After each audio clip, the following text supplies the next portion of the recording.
Brandon Brands. Hey, what's up, everyone? Welcome to the show. Welcome to Brand Growth Live at brandgrowthlive.com. Great show for you guys today. Have you ever asked yourself the question, how would you establish yourself as an authority in any industry, whether it's marketing or your independent business? For us, for someone like me who's a marketer, that's really important. Having the trust, the people liking you and trusting you and wanting to do business with you really depends on your ability to establish authority. So that's our question for today. We've got a couple extra for you, and I'm excited to bring to you one of our guests. His name is George. We're going to call him George. George from Greece. We'll bring him on in a little bit, but I hope you guys are excited for our questions today. And if you are and you are watching this, go ahead and click the like and love button and let me know that you're watching. And without further ado, we'll roll the credits and get this thing started. Thank you. Brandon Brands.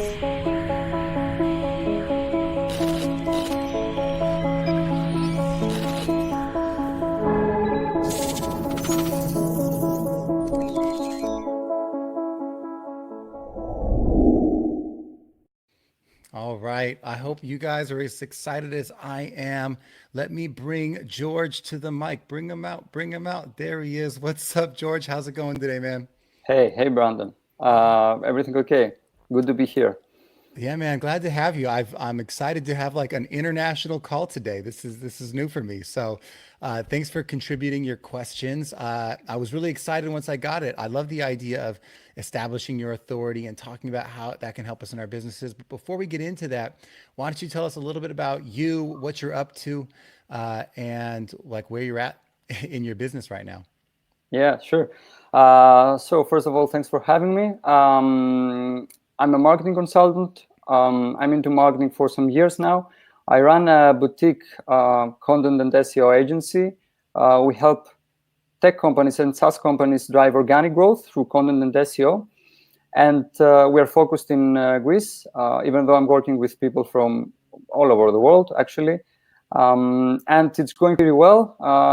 We're very happy with how things are going. And we'll just keep trying to grow. All right, man. Well, that's awesome. A fellow marketer. I always love that. Someone I can really talk to and relate to. And for the guests out there, the people listening, the people that'll be watching, what brought you to ask this question? The question of the day is how do you establish yourself as an authority? And the full question was how do you do that and land your first client? Why was this an important question to you? Why did you want to have that something that we talked about today? Yeah, I think it's one of the most important questions right now, and not just for marketing, because many people are wondering as acquisition becomes more difficult for all kinds of businesses. People are wondering how can you land clients? How can you make the acquisition process easier? And so I always believe that establishing yourself as an authority in your field, no matter what the field is one of the best ways to do that.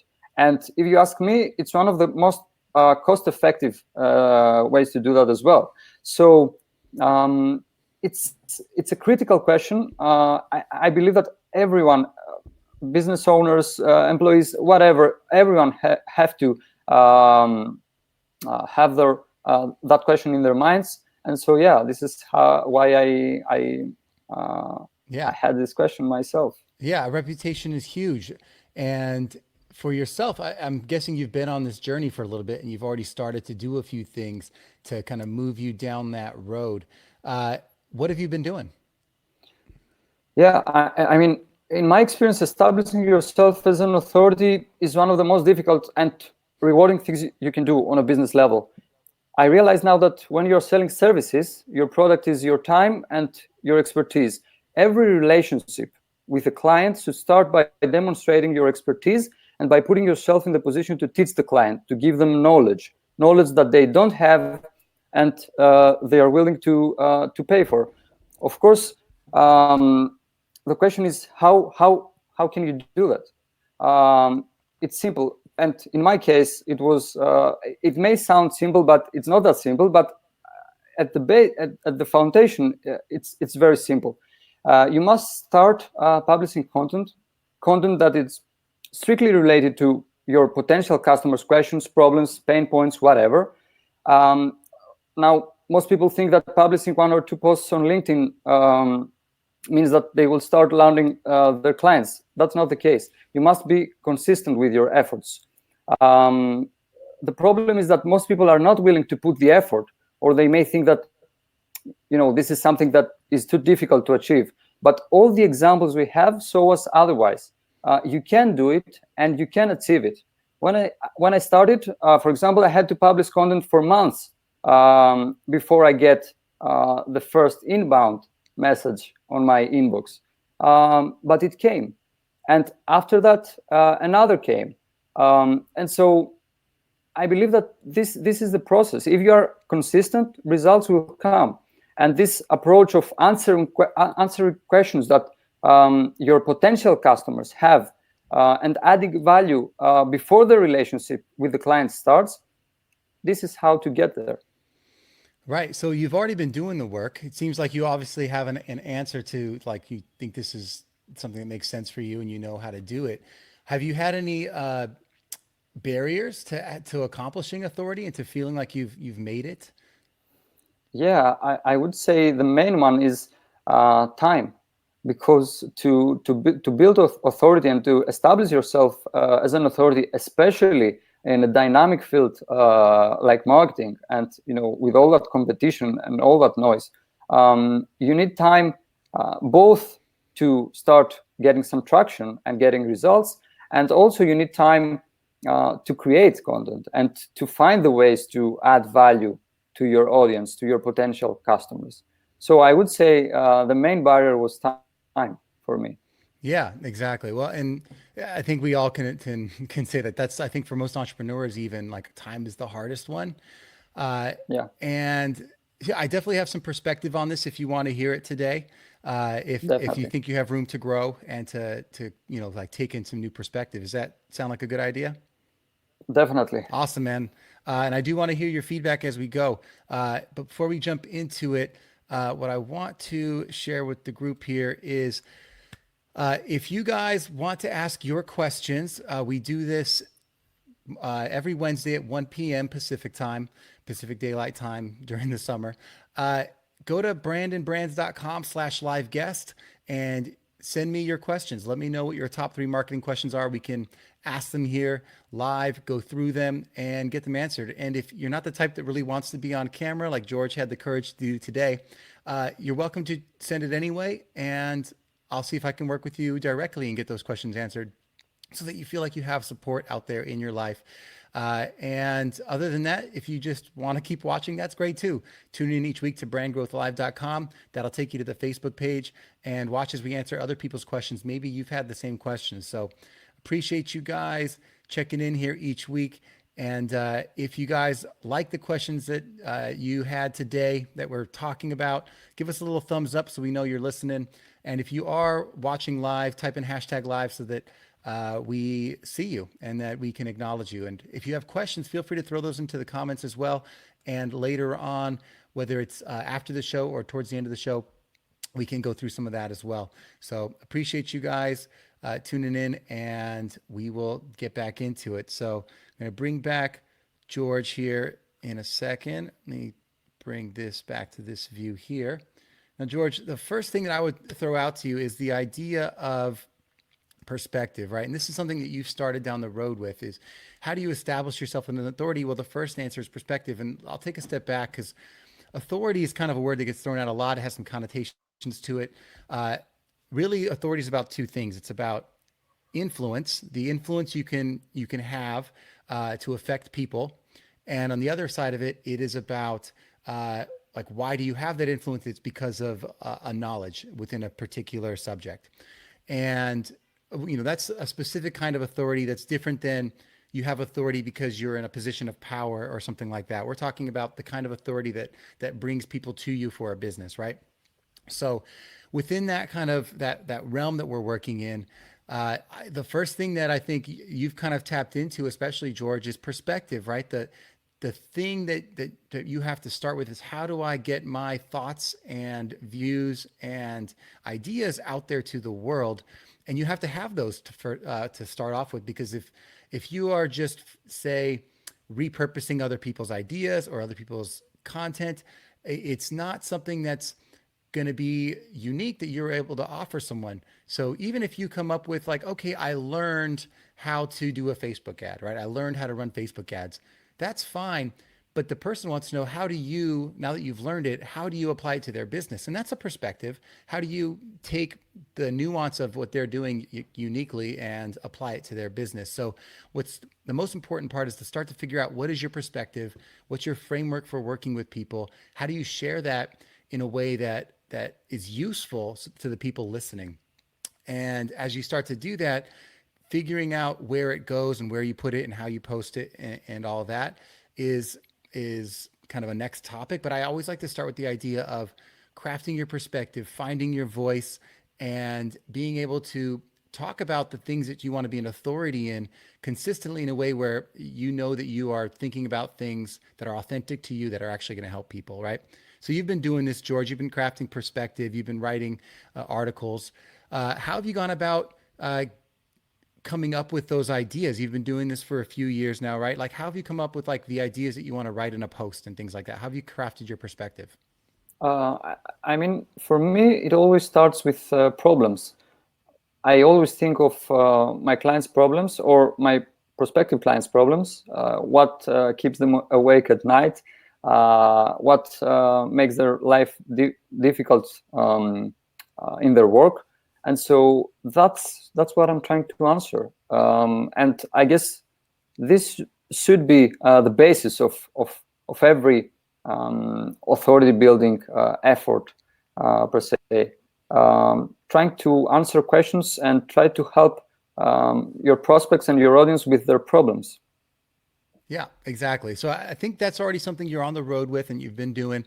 I think that's something that you always have to stay on top of. It's the kind of thing that every new customer has a new problem to solve. What's great, what I like to say is the reason I do a show like this is because I get to actually talk to people and say, what keeps you up at night? What is the thing that you're actually thinking about? It's a lot different than me sitting by myself at a computer and figuring out like, what do I want to talk about today? So like getting that human to human interaction is huge for me to then do the thought leadership stuff that can be a keynote speech, a blog, a podcast, or whatever it is. It starts with the human interaction. So that's why I do this show. So that's exactly right. The second piece that I want to jump into has to do with branded platforms. So the interesting thing about branded platforms is what people usually think about is, if I'm going to get authority, they read the Tim Ferriss book and they see, okay, I need to get the logos on my bio that say Forbes and Inc. an entrepreneur. I have to have my publications shared. I have to be a contributor, a writer for someone else. I have to get on the news. I have to go on a TV show. All of these things. I have to get on a stage. And I think that people focus on that too early is the best way to put that. And what I'd say is step one, especially for people starting out, is to figure out, after you've found some of your perspective, just figure out where you want to start to put that. Like where is this place that once you start to have opinions about things, that people can find you, that you can direct them back to. So I think it's great to post content on social media, on LinkedIn, on Facebook, on YouTube, on Twitter, on a website, on a blog, all these places. But the question I like to ask is, when someone meets you or wants to know more about an idea you have, what do you do to tell them to go find you here? And that's what I think we'll stop for a second to talk about for a second, George. So when people want to know, like, what do I do for doing better content that drives traffic to my business or whatever it is, and you've written something about that, like where do you tell people to go to find that perspective? Quite frankly, I'm trying to give most of the answers to their questions through my content. But of course, I keep many things, many things, let's say, secret, because this is how I make my living.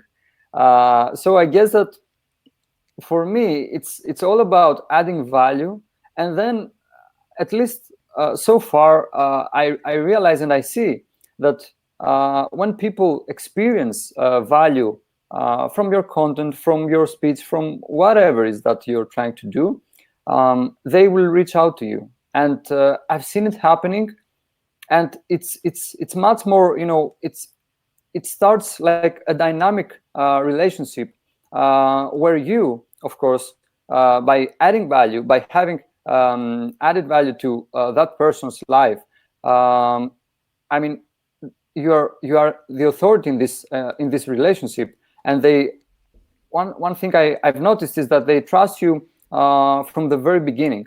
So I guess this is it. Just add value, and people will come to you. They will reach out for more help, of course. Yeah. And George, I could tell you're trying to be very like useful and helpful on the call, but I'd like to actually think about like for you, specifically for you, like I want to have value that I can give to you today, right? I want to help you, tell you something maybe you haven't thought of, or come up with an idea you haven't thought of. Where are you today in terms of like where you put, like where physically, like, are you writing for, I think I found some of your stuff on Medium, LinkedIn, like where can people find your content right now? Right now, I'm in the process of publishing guest posts for many good publications, both on Medium and outside Medium. I have some very good content pieces coming up, and eventually this will happen next year. I want to launch my own blog where I will have my pillar content pieces, and of course some other things I've been working on, and all of them, of course, have one main goal: to add value. But yeah, at the moment, just guest posts and trying to answer questions that I know my target customers have. Yeah, and I think that's the advice really, is to think of like if you had one place that you would send people. Maybe it's Medium because maybe you've done the most work on Medium right now. So it's, hey, if you really want to know my perspective on things beyond this one thing, like check out my profile on Medium. All my blogs are there to find. I just interviewed yesterday Goldie Chan, who's the #1 creator on LinkedIn, and it's not where a lot of people thought that they should be, their hub of content and information. For her, she dedicated herself to building that first and said, every day I'm going to create videos for LinkedIn, and this is my place. And guess what? On LinkedIn, it's not easy to find, like, you don't have like a page per se, right? You have your profile and you kind of have to dig to find that. And the content isn't categorized very well. You have to kind of dig for it. So, she does like a hashtag Daily Goldie to find all of her content that she posts on LinkedIn, but she committed to that. And she's found a way that people know, like when they want some more Goldie content, they go find her there. She's on LinkedIn. That's where her resources are. That's where her information is. It wasn't a website. I think websites hold people up because they take a long time to build, and you can spin your wheels, especially if you're trying to do it yourself. They take forever. But my point is, I think you have to find a place that you want your content to live, that when people ask you or they look you up, that's where they end up being sent to find out like more about the way you think, the way you live. Because at the end of the day, a lot of the people you meet, before they actually reach out to you and say hi, they're going to do a little digging. They might Google you and see like what's out there about you, and figuring out, where to direct these people that are looking for what you've written is part of that authority, and being the consistency. Obviously that's a long game, but figuring out where do you want to invest your time so that when people look at the work that you've done, you have a portfolio that you've started to build over time. So, and I think it should be branded. It should be something that when they go there, it looks like you, it talks like you, it sounds like you, and it has specific, like a point to it. It has a goal, it has a call to action, it has a way to connect with you, whatever that thing is in that platform. For me, my hub right now is my website, but it started as the podcast. The first thing I did was really the podcast. I did some blogging, and I did it on Medium like you did. But for me, I found that my niche was really interviewing people and kind of building that my reputation through connection and interviews. So that's my hub. If someone's reading, listening to my content, they go there. And then I started this because I wanted to get out to the people. And that's my third tip for this whole thing is about impact. The reason I think that a lot of people might be wasting their time with Forbes articles and entrepreneurship articles and whatever else is I think that they focus too much on having resume builders, things that look good to a potential client, instead of on actually helping people. And I think that's a problem. I think when you are distracted by getting featured somewhere, it's easy to miss the point, because if you don't help somebody, you don't have any authority. You're just someone who's talking. And this is this biggest piece, because guess what? Once you help one person, then you can influence that one person. Once you help 2 people and 3 people, they start to become a community. And that community is the group that determines your authority. And what I like to say is there's a saying out there that I've picked up. It's not mine, but it's like, if you want to be great, do something great. Don't just talk about it and have ideas, actually do something. And doing means implicitly, it means taking action to help. And for me, that's what I think a lot of people miss. That's, I think, the main key that the people that are trying to grow, because digital agencies, let's be honest, there's a million of them. Everyone out of college can start a digital agency because learning the Facebook ad platform is simple, right? And that's not a bad thing. I'm not trying to say that like anyone that learns Facebook ads from, on their own is bad. I think the market needs it. I think we need people that can handle the skills, because the demand is there. Every business needs someone to run their Facebook ads, literally all of them. And because they don't have the time or the expertise. So there's this market there for people. So how do you establish authority at the beginning and then continue to move up? You help people, right? One-on-one. And I'm sure you've been doing that in the business. Like, how'd you get your first few clients? You help people, right? Yeah. Especially I remember now the first big client I got, he found me through content I've published online. And he contacted me on Facebook, and not on LinkedIn, on Facebook. And just like that, I got my first big client, and it was through content. And I guess I get what you're saying, and it makes sense. I mean, for me, it's all about finding balance, because you cannot just focusing on your, on building authority without actually helping someone, without helping someone overcome their problems. Otherwise, it's as you correctly put it, it's like just talking without having impact. I totally agree with that.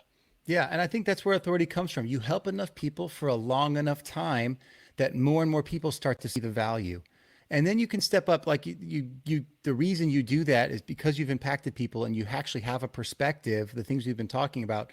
Suddenly people want to hear you speak. They want to watch your show. They want to read your book. They want you to, if you're on stage, they want to hear everything you have to say. But I think people try to do the reverse. They try to do some of these things first. Like they'll get on a stage without actually having impacted anybody.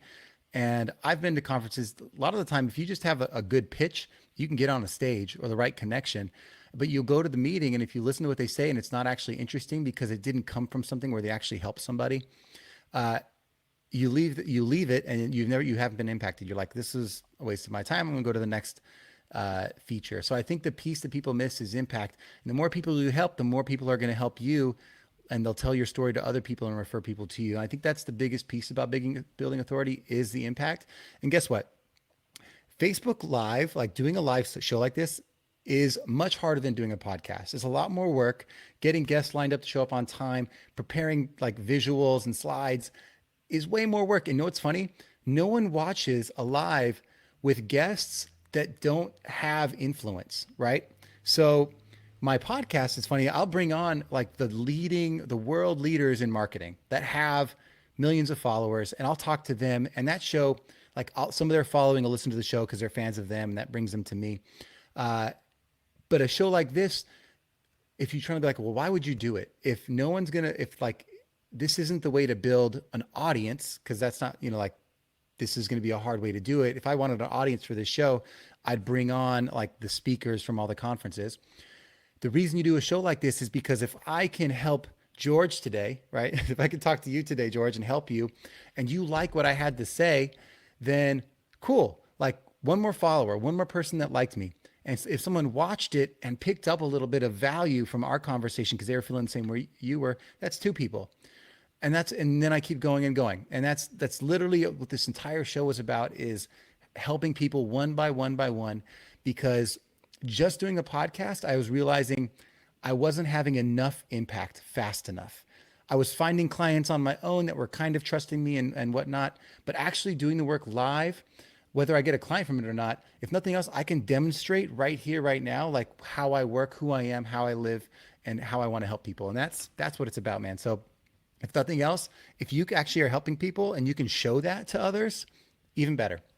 Yeah, and that's a very interesting approach, because I mean, you can say that I help people, and I mean, but demonstrating is a different thing. You saw how you're doing things live, so yeah, I totally agree with you.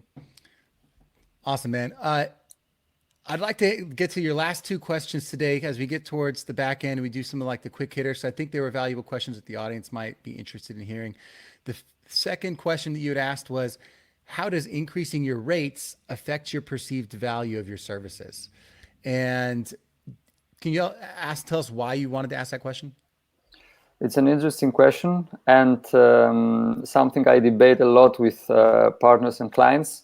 And I mean, something I've noticed for myself and for my agency as well, because I've noticed that as I was increasing my my prices and my rates, of course, I was getting better at what I do.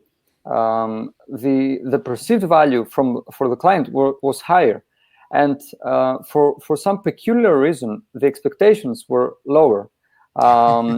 Yeah, and I mean, it's not just me, because I had this discussion with many agency owners, and all of them, or freelance consultants, and all of them notice the same thing. And it's just odd, because you raise your prices, but expectations for some reason are kind of lower, and at the end of the day, you're happier with what you're doing, and the client is happier with what they are getting. So yeah, it's an interesting question. Yeah, man. Well, and we have a comment here. Ravi says, great stuff. So easy to gain trust, respect, and authority when you can help people by actually helping them. Thanks for that comment, Ravi. Appreciate you listening today. Here's what's funny about that question for me. So for me, raising your rates as a sign of value, I think is a little bit backwards, right? For me, I think what you need to do is figure out like what your starting point. Like if you're at the very beginning, like you just need to figure out what makes sense based on like what you think the market is. But where you are, if you're in the in the middle, you've been doing this a while and you have a rate that's established. For me, what I like to say is your rates are determined by the demand. So what I like to say is help as many people as possible until you can't anymore at the rates that you have. And when the demand is overwhelming and you need to cut back, that's when you raise your rates based on like, I just can't handle this much business anymore. I need to like sort out who I'm doing work for. And so I think it's based on the demand. The demand determines the price. And you can kind of check in on that with people and see what's like what the ceiling is for the things you want to charge. But people often either complain one of two things. Either they're not making enough money or they're so busy, right? I have some more work than, especially in digital marketing, I have so much work, I can't handle it. Well, Yeah. that's a good thing. But guess what? You might actually have to raise your rates so that you can have a manageable amount of work that you can actually handle and do really good jobs for the clients that you keep. And the rest, if they really want you, like we'll pay the higher price. And if they won't, then there's something wrong there with how you're delivering the service that they don't think that the value is there. So I think the market determines the rate. And at some point, if you can keep finding ways to deliver more and more value, naturally you'll be able to increase your prices because people are going to want what you are selling, essentially. Even if they can get it elsewhere, if you do it to where they can trust you and they don't want to have to try someone new, there's a way there to really kind of to help them. So that makes sense. All right, I think we might have a connection issue there. Okay, cool. I see you nodding. All right. Yeah, Can you hear me? yeah, All right. okay. All right. Yeah. And then any feedback on that? No, I think that what you just said makes sense, and it makes sense for me as well. I mean, the demand can determine whether or not you should raise your prices, and I mean, it's absolutely logical in a way, because if people want what you offer, what you sell, then the prices must go up, and this is a good thing, both for them, of course, for you, but for them as well, because the service may be better, because you may be able to hire a person to do the work for them who is dedicated to them, to their account. So yeah, I consider it to be a good thing for both sides. Yeah. What's funny is usually I have the people that ask, should I raise my rates? I'm not making enough money. What I usually say is, don't raise your rates, go get more clients. That's usually the answer to them. Go get more clients, don't raise your rates. For the people that say, I have too much work, I can't handle it, those are the ones, and how do I like reduce, like my time, and how do I make it more efficient? I say, no, raise your rates. Like that's the answer. So if you want to make more money, get more clients. If you want to have, if you have too many clients, raise your rates. That's the answer. So Okay, that's nice. the last question is, how important is process when it comes to building and scaling an agency? Obviously, I think this is something that everyone would answer the same, which is it's absolutely imperative that you have processes to scale. Anything that you're doing that is redundant, that is the kind of thing that's slowing you down, especially as you take on more and more work, you should have a process in place for. But why did you ask the question? It's something that's been bothering me for the last 3 to 4 months. I've started setting up processes for my own agency, and when I say processes, SOPs, checklists, templates, everything that helps me and people working with me scale our the way that we are doing things, and scale our time and expertise. And so I consider it to be one of the most important ingredients when it comes to growing a lifestyle business like an agency. Yeah, I couldn't agree more. I also think what people miss, and the reason they don't do it earlier, is that a great reason to develop processes is that before you scale, you want to be able to deliver consistently to your clients, because consistency equals quality in a service business like ours. So if you can develop a process for everything from the way you intake clients, to how you evaluate and get information from them, to how you train them, or to how you get all the tools you need to do the job for them, all your processes that can be repeatable become the consistency that shows up as quality in the eyes of the client. They won't know that that's why it feels like good work, but that's why. It's because you have a system, you have forms, you have templates, you do this over and over again, and it's repeatable. And when you transition employees, you're bringing new people, they're using the same templates. They aren't learning on the job. They are learning by executing the processes you've built. So to me, the reason you build processes is so that you have consistency, which ramps up your quality. And then when you scale, you have a tool that makes it easy to repeat what you've been doing, because you've already been repeating it in a way that makes sense. You're repeating it at a slow pace. Now you can repeat it at a high pace. And really the difference at that point becomes technology. It's like, what can you do that you can either put a computer or AI behind, or a template behind, or you outsource. You start, throwing more people at it, or throwing labor at it that you can train because you've built the processes, and then you can scale up. But it starts with, how do you deliver consistency with quality around the work you're already doing? So yeah, it makes sense. Yeah, man. Is there anything that you've been proud of in terms of processes that you started to build that you were excited about? Yeah, actually, pretty much all of them, because it makes me feel more comfortable, and it makes me be able to assign a task to someone who is junior, and be sure that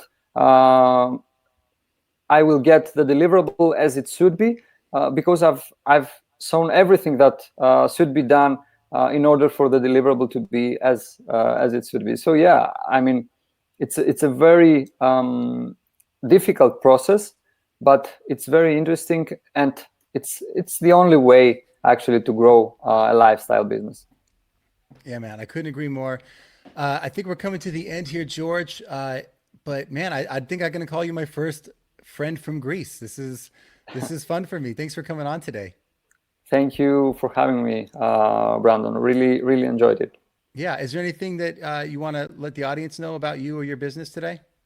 No, just if anyone wants to find me, they can find me on LinkedIn or Facebook. It's Georgios Hasiotis. It's a bit difficult to spell, but it's easy for us Greeks to remember. George Hasiotis. And yeah, once again, thank you. Every question you covered was to the point, and all of these things make sense. Yeah, George, and if you want people to be able to find you pretty easily, feel free to jump into the comments after the live, type your links in, and then people can find you directly. And that'll be an easy way in case us Americans that, aren't the best at figuring out how to spell things, want to make sure to like say hello to you. So, all right, brother, I'm going to let you go. Thanks for coming on today. And I just appreciate you sharing your questions, being brave and coming on and having the conversation with me today, man. Thanks for having me. All right. All right, everyone. That was George. That was, I love the questions, by the way. If you want to get your questions answered, we've talked about this at the beginning of the show, but I'll say it again. You want to be my next guest, send your 3 questions to brandonbrands.com/live guest. We'll get you on just like George here today. We'll talk about what the things are that are challenging you that you want to get some help with. We'll have a dialogue. We'll have a debate, whatever it is. I'm here for you. This is why we do it. brandgrowthlive.com every week, Wednesday at 1 p. Thanks for tuning in. I appreciate you guys, and I hope you have an amazing week. Catch you next time.